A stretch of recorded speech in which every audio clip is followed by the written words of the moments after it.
বিশ্বের সবচেয়ে জমজমাট আসরের মধ্যে ভারতের আইপিএলটাও এক সুন্দর জমজমাট আসর। প্রতি বছর অনেক দেশের খেলোয়াড় চান্স পেয়ে থাকে এই আইপিএলে। বিশেষ করে বাংলাদেশের কয়েকজন প্লেয়ারও খেলে থাকেন এই আইপিএল, যেমন মুস্তাফিজুর, সাকিব আল হাসান।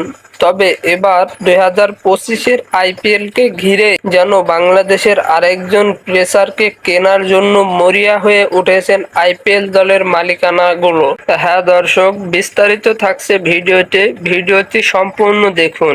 বাংলাদেশের নতুন পেস বোলিং নাহিদ রানা এবার যেন পাকিস্তান এবং ভারত টেস্ট ম্যাচে বল করে ঘুম কেড়ে নিয়েছে সবার। তার বল দেখে অবাক হয়েছেন অনেকে, তাই তো তাকে কেনার জন্য মরিয়া হয়ে উঠেছেন আইপিএল এর দলগুলো। শোনা যাচ্ছে যে এবারের আইপিএল এ তাকে কিনতে অনেক আইপিএল এর মালিকানাদের লড়াই করতে হবে। তো দর্শক, নাহিদ রানা আইপিএল খেললে কে কে খুশি হবেন তা অবশ্যই কমেন্ট বক্সে জানাবেন। ধন্যবাদ সবাইকে।